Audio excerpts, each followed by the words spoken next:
Well, hello and welcome to Bowtie Life. As promised in a recent video, we're going to be fermenting us up some peppers. We've got some Scotch Bonnet, some that have been frozen. We have some Fatale over here, and I have a whole bunch of quart jars, and I have my fermenting kit here for up to 4 jars. I think we're going to get 3 jars out of this video. If you have not subscribed yet, please do, so you don't miss anything, because this is just going to be setting up the ferment. We're also going to have a video in about a month and a half of processing this into sauce. And Mrs. Bowtie wants some jerk chicken sauce, and so we're going to try to get her as close as we can to that and see where we can go. So be sure to subscribe so you don't miss that video. And yeah, very exciting. Here we go. Hi, I'm Bowtie Dave.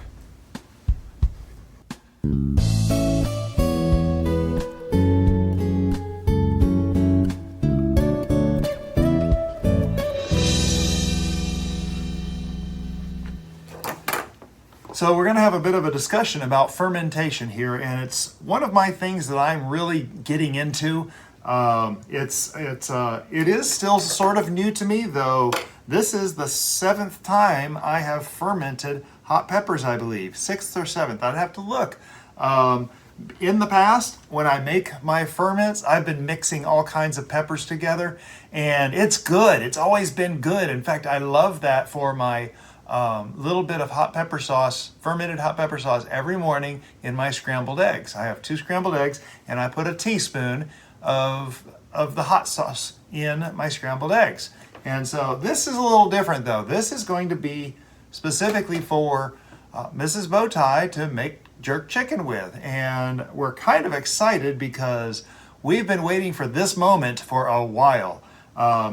If you saw in a previous video, I actually ate one of these hot peppers right here. These are Scotch Bonnet. They're kind of a gnarly looking pepper. These particular ones have a little bit of green. Some of the peppers in here are orange even.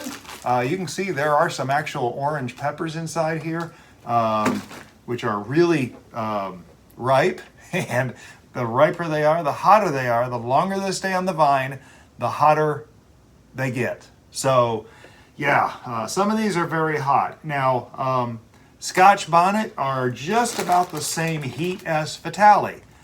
In fact, in that last video where I ate a Scotch Bonnet, I wanted to kind of feel the sweetness of the pepper. And boy, I for the first 5 seconds, I actually tasted the sweetness. And then it was 14 minutes of agony, but it was not bad. The Fatale that I ate, I believe, was probably riper in about 6 weeks prior to that. It was probably riper than that Scotch Bonnet that I ate, but they're about the same Scoville heat scale rating, and the Scotch Bonnet that I ate was not quite as ripe as it could have been. And so if the Fatale that I ate was 300,000, and I don't know what they were because I don't have a testing method, but if this was 300,000, that Scotch Bonnet I ate was probably 250,000, probably closer to 250,000. It was that close to the heat of the Fatale that I ate. In fact, I'm still hiccuping a little bit from it. So, woo, just talking about it. Okay, so we have a few supplies here, and we're going to go through some of these supplies and talk a little bit about fermenting. Fermenting hot peppers is not quite like fermenting cabbage where you're making sauerkraut. So it's a little bit different than that. If you've never fermented before, I'd encourage you to do the research, find out about it. It is very healthy for your gut health, eating fermented foods. And we'll talk more and more about several things during this video as we're getting things ready to go into jars, because these are what we're going to be fermenting them in. And we'll be talking about all the stuff we're putting in. We do have a few things here. I've got several small cloves of garlic. We're going to put cloves of garlic in there. This is garlic that we grew here in our garden, so I have plenty. So we'll be using some of that up. I have onions that we're going to be using some. And I have, for the 2 jars of jerk chicken Scotch Bonnet fermented hot peppers, I actually went and got a fresh ginger root. And this is a lot of ginger root. Okay. Oh, yeah. Oh, that tastes so good. I love ginger. Yeah, if you don't like ginger, I'm sorry. This is the best thing. But I went and yanked this out of the garden just now. But isn't that beautiful? Isn't that just beautiful? And so this is new ginger. This is kind of baby ginger. It's not cured. I just gave some of this to a friend of mine, and I handed him a nondescript paper bag with some produce in it, some ginger bulbs, and I had to give it with a warning that this is not cured ginger. This is fresh stuff, and handle with care, because this stuff is good. This stuff is so good. So we're going to split this bulb up in between the 2 jars of fermenting Scotch Bonnet that we're going to be putting together right now. But I'm just going to work on putting all this together, kind of watch through with me. I'm going to talk about several things having to do with fermenting and health and just things that I've learned. I've been working on my health for a number of years now. My friend Wayne, who I refer to as the biggest health nut I know, with all due respect, and it's funny because I listen to him. He may not think so, but I have listened to him for years. In fact, he taught a class at church. I think I may have mentioned it before.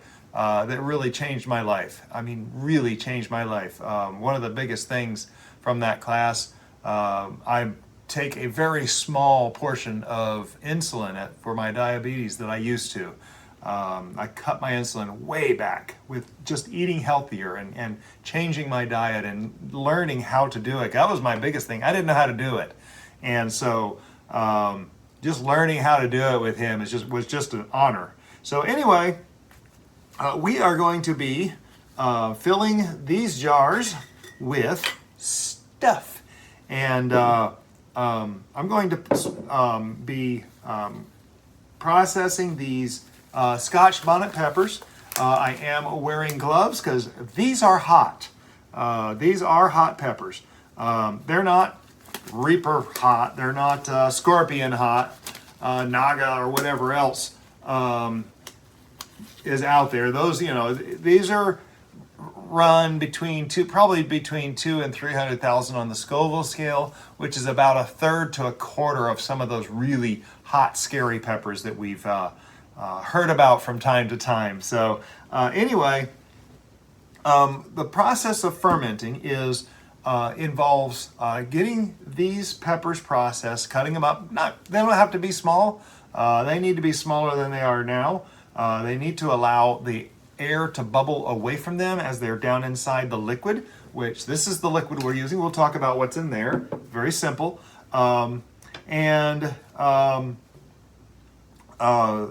We leave it in that liquid in an anaerobic environment for a while. And it varies on how long you want to do it. And it varies by taste, a person's taste. Some people might not like it fermented as long, and other people might like it fermented longer. I have a friend who, in fact, my friend Wayne, he ferments stuff for a very long time. In fact, he's fermented sauerkraut for a very long time under his sink. And his sauerkraut is the best I never had sauerkraut before his. So yeah, that was eye-opening experience for me. And then to find out all the health benefits that you get from eating the fermented foods, just life-changing. So fermenting is very healthy. It's a very healthy thing to practice. So if you hear people talking about eating fermented foods, that's why. The healthy aspects of it, what happens is you're increasing the biome in your gut, which is healthy, and you're increasing the good biome in your gut. You have biome. You have trillions and trillions of non-human cells in your body. And the reason I know that is because you're alive. You have to. You can't be alive without that. Our bodies are created in a way that this biome makes things work. And it's an intelligent biome. It knows what it's doing. Hopefully you have heard the term the gut brain, and that's what it's talking about. You may have, the scientists don't know yet, but it's possible that you have more neurons in your stomach lining than you have in your brain. They don't know yet, but this is the theory they're working on, because things happen in the gut that just the body by itself can't do. Things are filtered out, things are taken care of, and then things happen in the body. There are things that can get cured in the body that we haven't had the knowledge of yet. And there was a number of people that are out researching this, just frantically finding out what this biome really does for us, because it's mind-blowing. So anyway, without getting into territory that I'm not qualified to discuss, because I'm not a doctor, I'm not a dietitian, I'm a handyman, and I just enjoy fermented foods.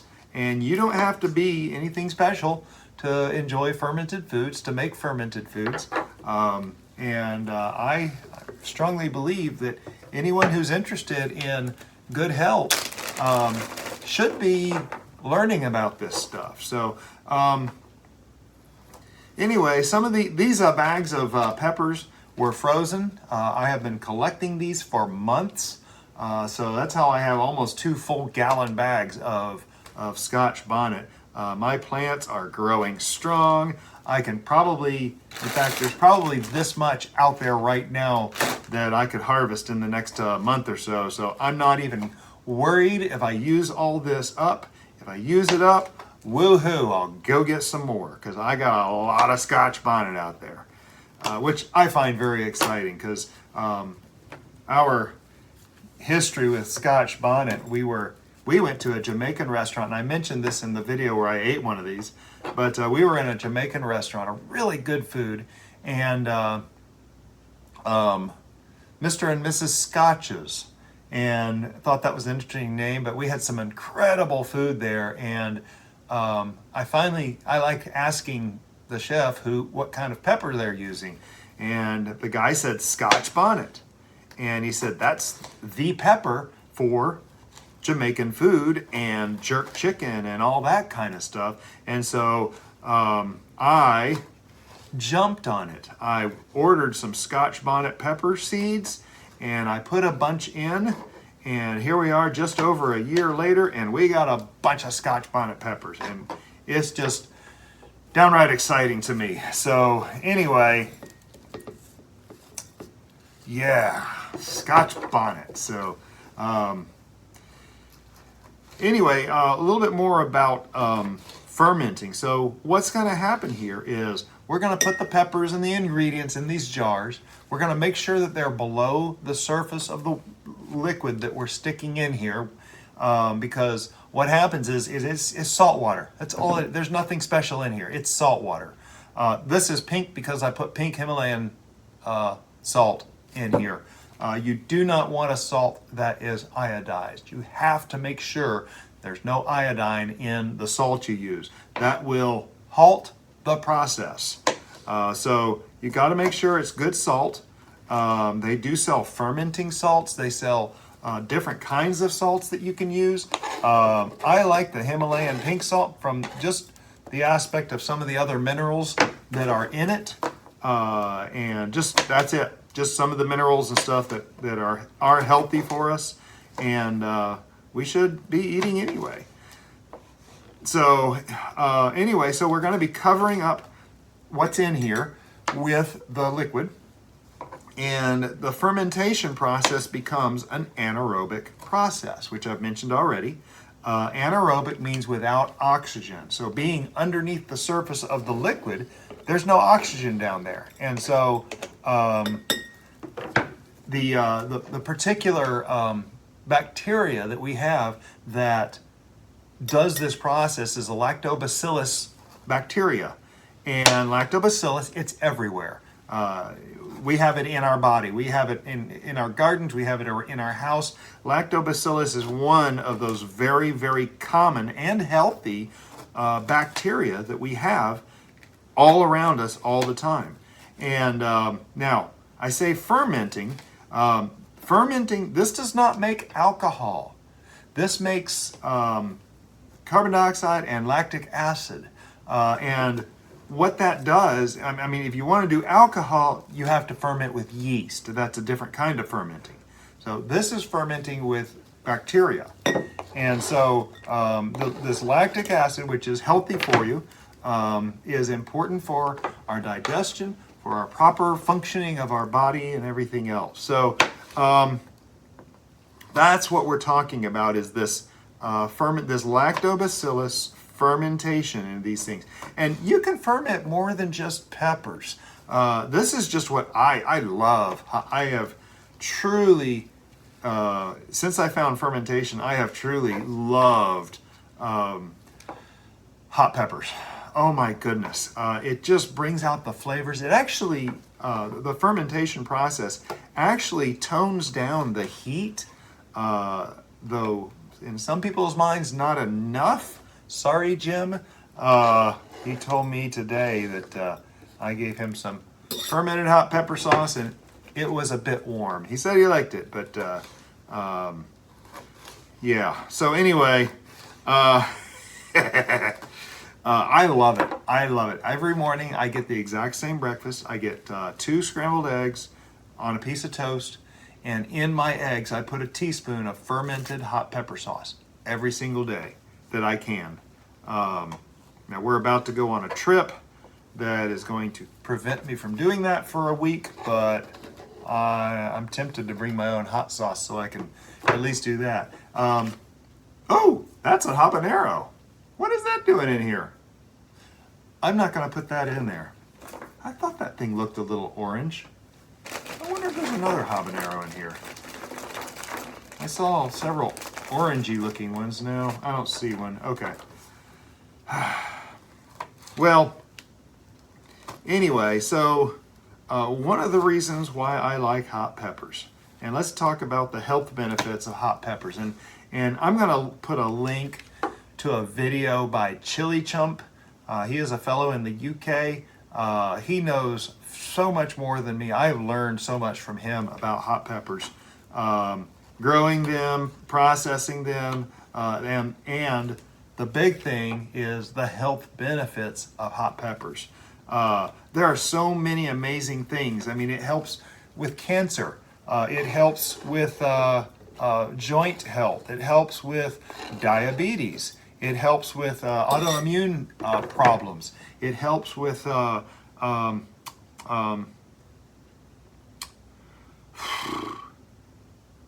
weight gain, weight loss.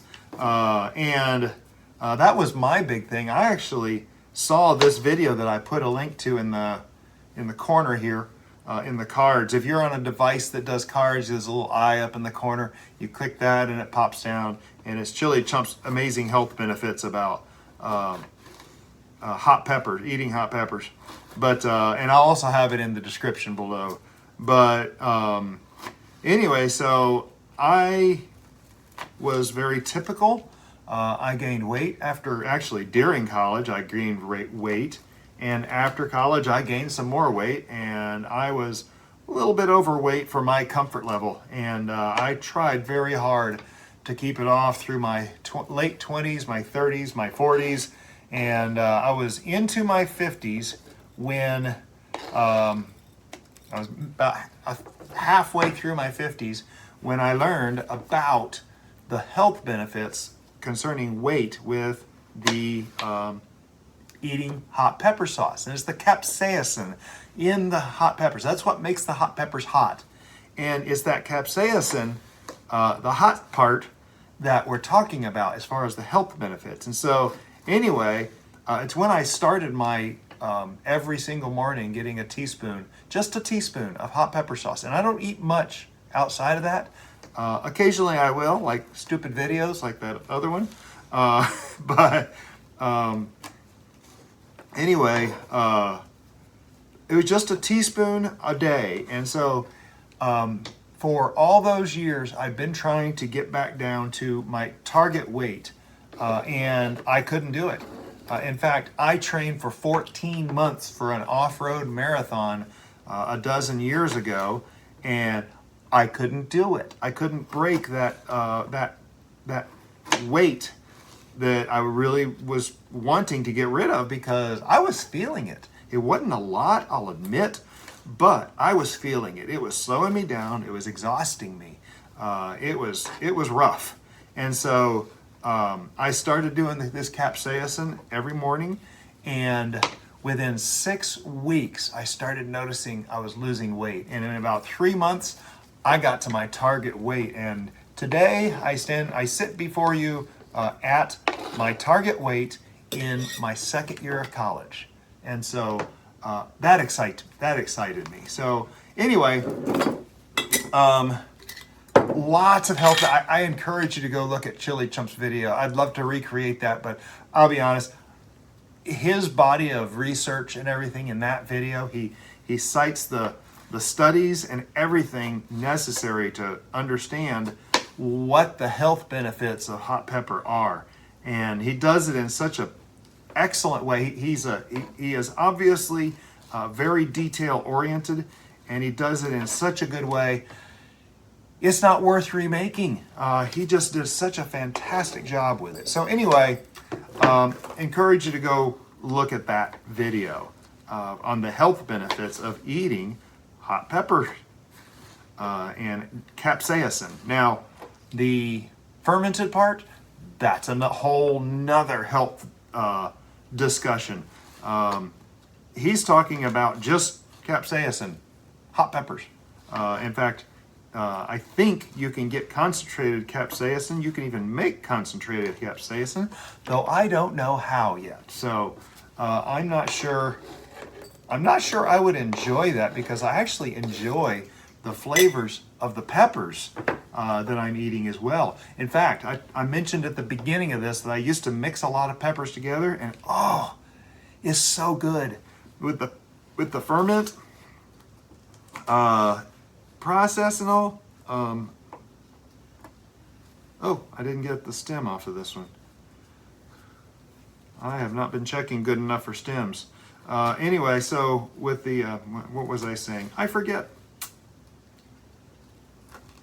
I'm going to take a break here and resume in just a moment.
So I've made it pretty far here.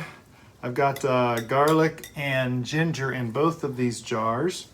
That jar is pretty much full. It's down a little bit. You can see here it's down a little bit from the top. There's going to be a glass weight in there. There's glass weights in here that you put to hold everything below the surface of the liquid. But I just wanted to mention briefly about what is happening in the ferment process is the lactobacillus is off-gassing carbon dioxide. And carbon dioxide is heavier than oxygen, so there's a little valve on the top of these jars. You'll see here later. That carbon dioxide starts bubbling up out of the liquid, and it will fill this thing with carbon dioxide and push the oxygen out the top. So eventually there will be no oxygen inside this jar. And so when we're doing this kind of fermentation, we want that process to start quickly, obviously, so that you can get the process going and push out as much oxygen quickly as you possibly can. And so that's what's going to happen too. It's going to happen quickly. In fact, it's funny because I remember on the last batch I said, always put your jar in a bowl because it will erupt every single time. It never fails. Every time I do this, no matter how what I do, it always erupts out the top and flows. And so actually the one time I put it up here on the shelf without a bowl under it, it erupted, made a mess. I had to clean it. Took me a while to clean it up because it's a high shelf. I had to get the stool out. It is a mess. Anyway, so yeah, it's pushing that oxygen that we don't want in there out, and so that's a good thing. So the eruption is what you want. Now another thing here, you'll notice that some of these peppers are actually kind of green, and that doesn't matter. You can pick peppers at any time. In fact, when you get green bell peppers, if they had left them on the plant, they would have turned some color, most likely red. Green bell peppers are just unripe peppers, and they have less sugars in them, but they're edible, obviously, because they sell them in the store. And so all these peppers, and these hot peppers are the same. Jalapenos, a jalapeno will ripe to a red, or maybe some of them might ripe to a purple, but they do ripen to a real color. But what color do you mostly see? You mostly see the green jalapenos, and that's what you are served in the store. That's what you eat at the restaurant and so forth. Same thing with banana peppers. In fact, we got a bunch of banana peppers in there right now that are yellow and red because they went a bit longer, and oh, I love them. They're very good. They have some nice heat. They're great for ferments. Ooh, I'm gonna put some of those in the fatale. That might be really good. Okay, that's a good thought. But anyway, yeah, so Tabasco peppers. When you see Tabasco peppers picked off the plant, they're always picked off green. Well, they do turn red. They turn a yellow. Mine turn a yellow and then a red. And so they're all edible. It's something about peppers. It's just how it works. So anyway, yeah, the green on some of these doesn't matter. Doesn't matter at all.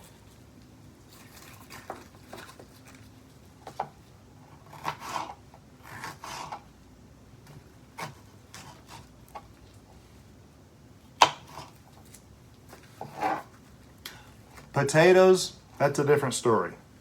Don't eat green potatoes. Whole different animal. So I've got these both about to the same height.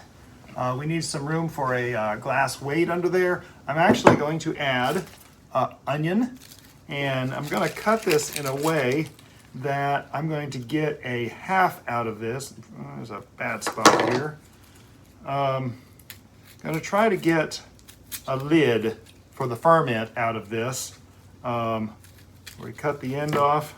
Let's not cut toward the finger. Yeah, good idea. Again, I'm not a chef. Not that smart. but taking off the paper here. One thing about the, well, here we go. Let me just do this real quick and talk you through. I'm cutting it right in half, and I'm peeling off an outer shell or two from each side. I'm going to set them aside because I'm going to use those last. Now these are kind of small, but they're going to be big enough for what I need, because I just need some larger pieces to help hold those peppers underneath. The middle here, I'm just going to go ahead and chop on up. And I'm going to do this, and that's going to be for one jar. You can, well, maybe you can't see those. These are going to be for the one jar. The other half here is going to be for the other jar here. And I would use a larger onion. I don't think I have a larger onion. Oh, there is a larger onion down there, but it doesn't matter. It's not that important. Onion is one of the ingredients you want in here anyway, so just all goes in together. So one of the things that gets, oh, I made a mess, gets done in the processing portion after the ferment is done. One of the things that we do, we're going to be draining out the salt water that we're putting in, and I get to, oh, there it is. And then we're going to be emulsifying the contents of these jars. And that's what's going to be the hot pepper sauce, the important part. And so, and I'm kind of spreading these out around here. And so some people will go and pasteurize the mix. And it's something I'm seeing, in my research, I've been seeing it.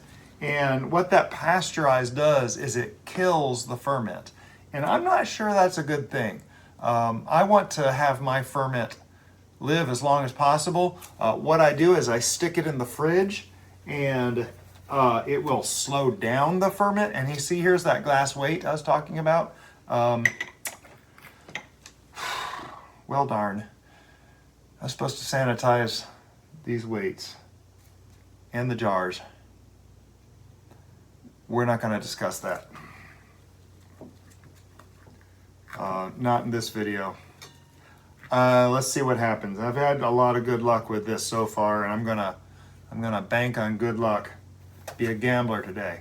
Anyway, so yeah, I've been all for letting that ferment live as long as possible. You can see the onions in the top there? They're kind of holding everything down, and then I got the glass weight on top.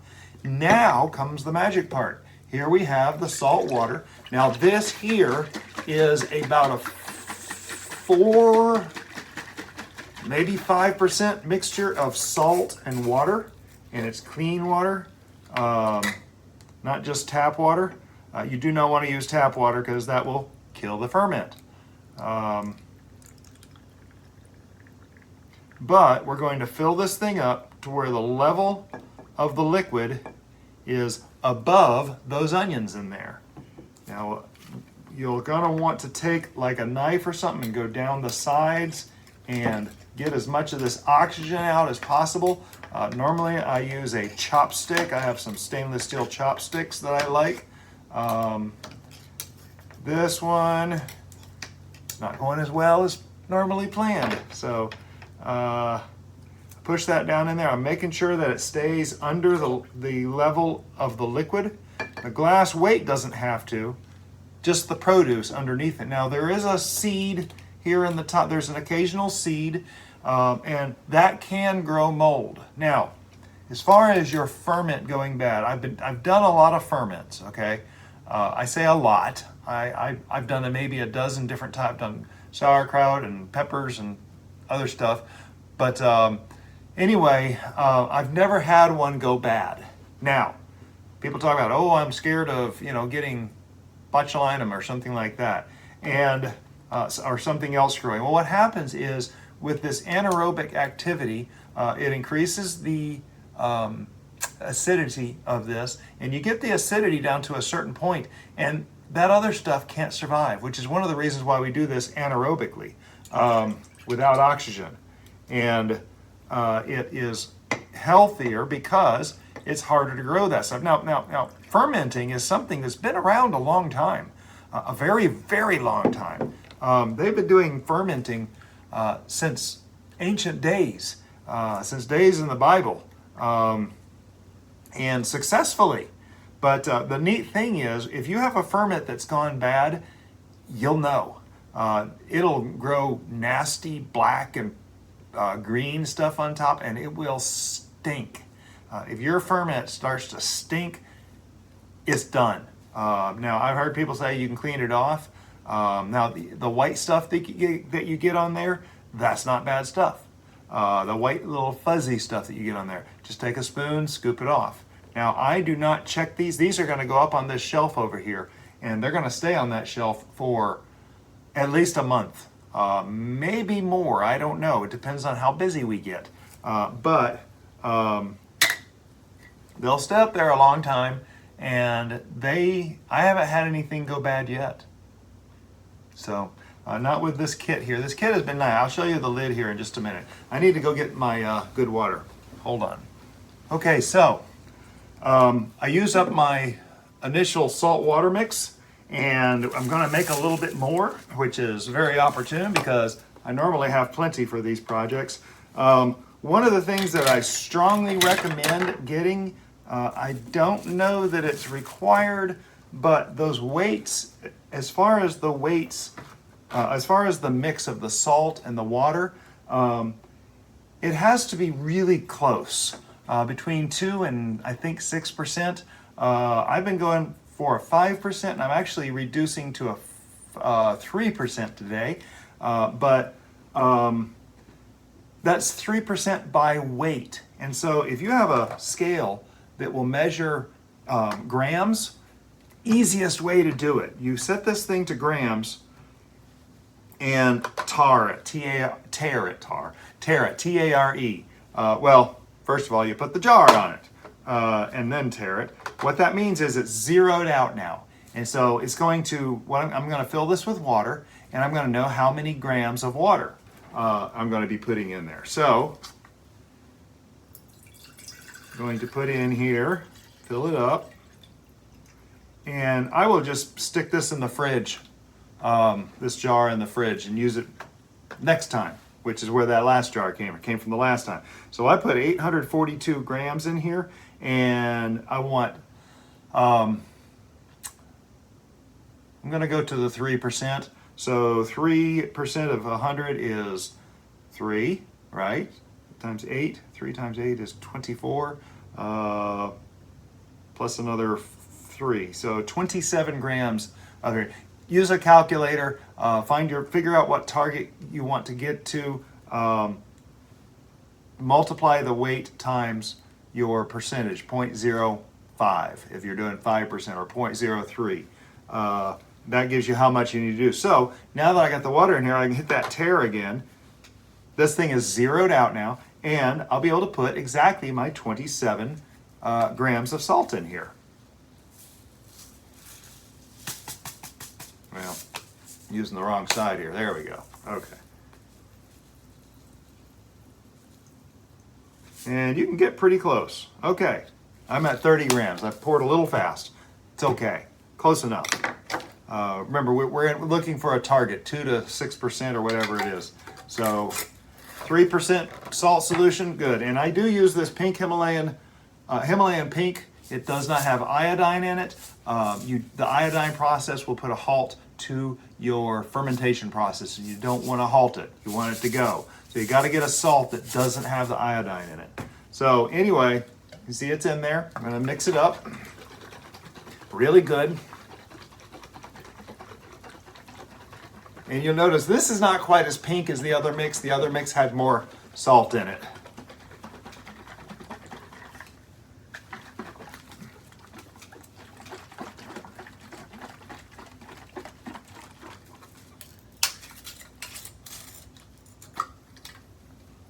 I don't need much in here, just enough to top off that jar. And there we go. So this will go in the fridge for next time. Now, this fermenting lid, these things right here, And this is part of this MasonTops complete fermentation kit. This little lid has a nipple on it, has a little valve in the top. If you squeeze it, you can see that it actually, you can see through it. What this does is this holds the carbon dioxide in there as it's escaping. And as it's pushing up, it'll start pushing out the rest of the oxygen that's in there, and then it'll be all carbon dioxide. Once that carbon dioxide is there, you're not going to get those nasty germs. So we want that to happen pretty quick. And trust me, by tomorrow morning, this thing will be bubbling and it'll be doing its thing. So it's going to be fine. And I'm just going to put it up here on the shelf. So there's a lid for each one of those, and screw that down. Now this kit is not required.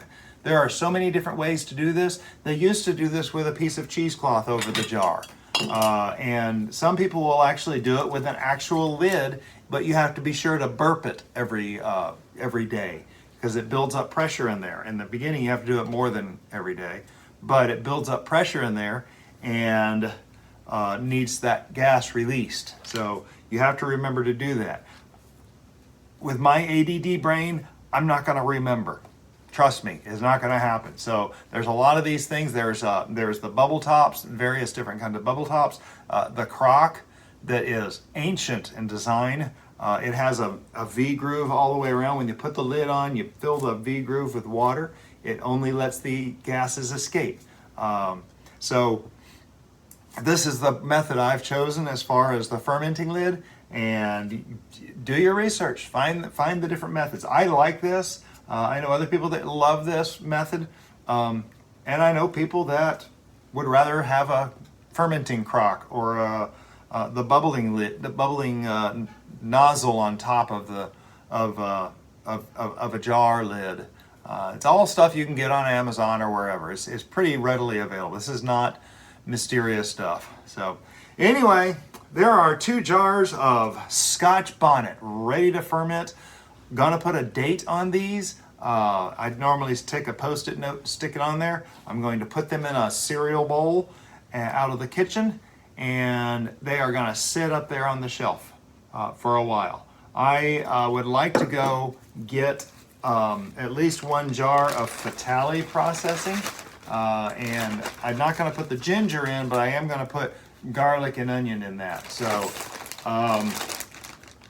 this thing here is going to go back into the freezer. I don't know the ramifications of refreezing the peppers. If you freeze it once, they've lost their firmness. They kind of gotten mushy, which doesn't matter because they're getting fermented and emulsified. So the mushiness doesn't matter. It's going to be irrelevant. So anyway, that's just a conversation on fermenting. I hope you got something out of it. I have this same conversation every time I do it, I feel like, but I know some people don't see all the videos. And so if this is your first time seeing one of my videos and you think this was helpful, then please subscribe, because we're going to be processing these 2 jars here in about a month and figuring out what to do with them.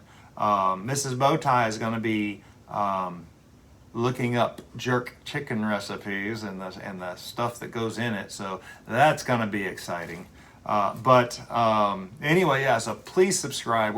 I know we have a lot of viewers that don't subscribe yet, and I'm trying to keep my content up in value so that it's informational. And those of you who have subscribed, thank you so much. You have gotten us so far. We are working on growing this channel. And all of you who are, if you're still watching this now, thank you for watching.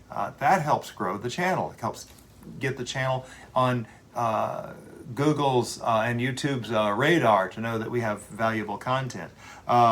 If you thought this was informational, educational, maybe inspirational, or even just fun to watch, entertaining, please click the thumbs up on this video and share it on your social media pages. All this helps. I can't begin to describe how much it helps. I don't even understand how it all works, but I know it helps because that's the way they build these channels. So I have another paid channel well, it was monetized. It's getting remonetized hopefully here in the next soon.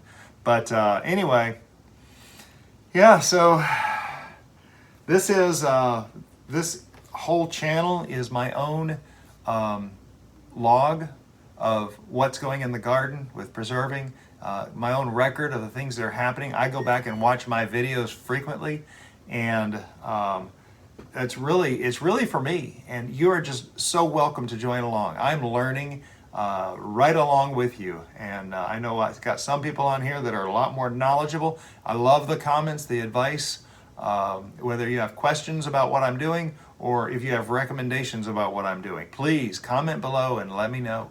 I like to hear that. I like to read your comments. Yeah, so I think I've talked enough. I'm going to call it quits. Mrs. Bowtie needs to get dinner in the oven, and I think she's waiting for me to finish this video. So all that being said, I'm gonna clean up this mess and make the space available for her. But hope you learned something out of it. Comment below if you're trying something like this, or if you have. Love to hear from you. Have a blessed day.